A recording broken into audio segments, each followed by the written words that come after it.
even from the days of the Revolutionary War.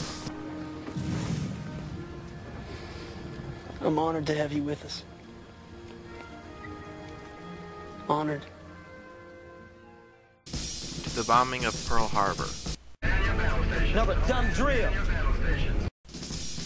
African Americans have always had a significant role in the U.S. military in every war the U.S. has fought in, including the Civil War, Revolutionary War, World War I, and World War II. But the roles have not always been the same in each war. From the early days of the Revolutionary War, the Civil War, African Americans have always fought on the front line. In World War I, the African Americans were assigned only non-combative roles, until this man.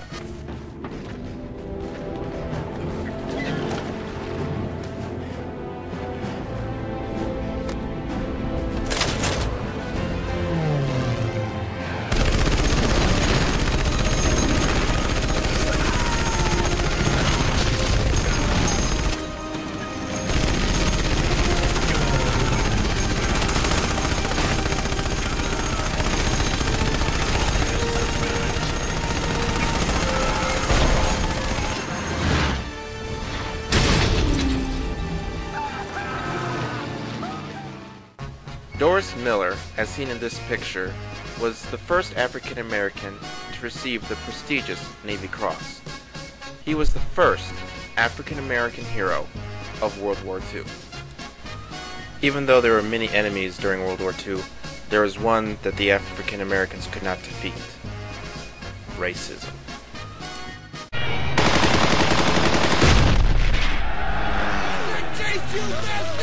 Careful, Bedford.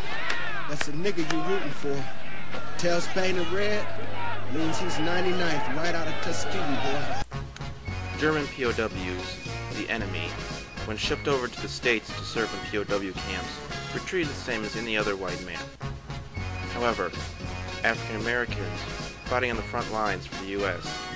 were treated no differently than they were 10, 5, or even a year before America entered World War II. Some African Americans were able to distinguish themselves, such as the Tuskegee Airmen, or Red Tails as they were called. They were one of the most effective World War II fighter groups for the U.S. Mustangs of the 332nd Fighter Group fly escort. Just outside Berlin, the Red Tails are scheduled to be relieved by another unit, the 31st Fighter Group. Turned out that they got caught in the weather. We were told, keep on to target. We had enough fuel, barely, to get back. The 332nd stays with the bombers. But as they near the target, the Americans spot the distinct contrails of twin-engined Me-262s. All of a sudden we begin to hear bogeys, bogeys. And that's where we began to see streaks up in the air. We were flying about 24, about 26. These streaks going up and said, oh, jets. So in my case, I said, be alert, be alert, be alert. I'm taking over. The 262s won't risk a frontal assault. They'll break up in small groups and attack along the length of the bomber train.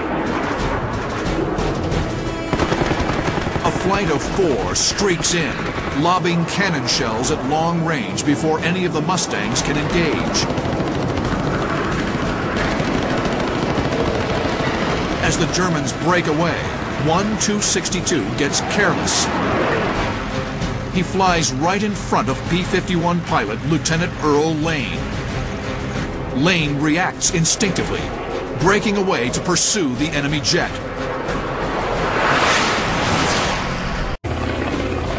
At a range of 2,000 feet, he opens fire. Rounds slam into the enemy jet, wounding the pilot.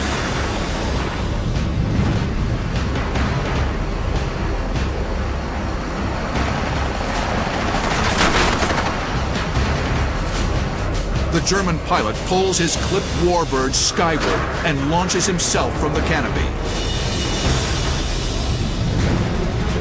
one down. But there are more Tu-62s attacking the American heavies.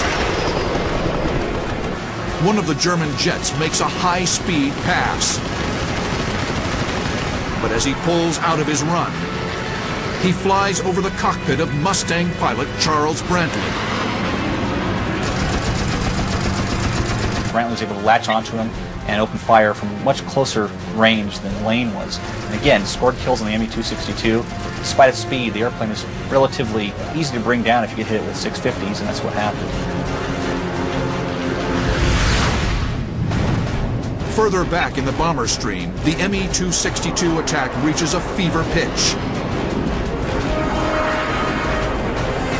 Like a pack of wolves, the German jets stalk their prey from a distance before they pounce.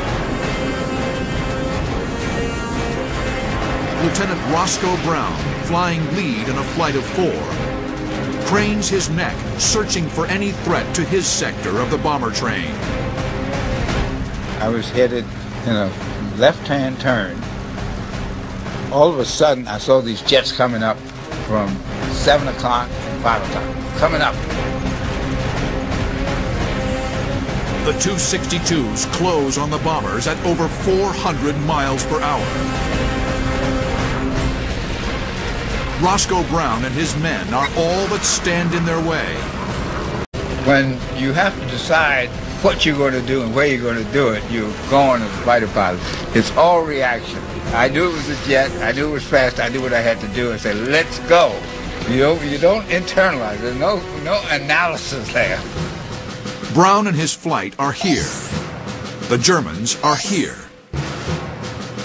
Well, I developed a little thing where I would pull up, give it full power, pull it way up, stick back, right rudder, and then flip it. Boom! Go down, and you have almost a stalling point. So when I flip it and push it down, the speed increases, and then I would pull it back up. The move is a modified split S that gives Brown an extra boost of speed while putting him on an intercept course with the Tu-62s.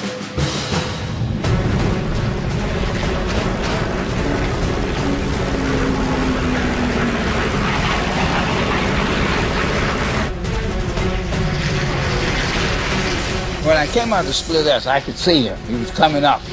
And this is within fractions of a second. Roscoe Brown seizes the opportunity.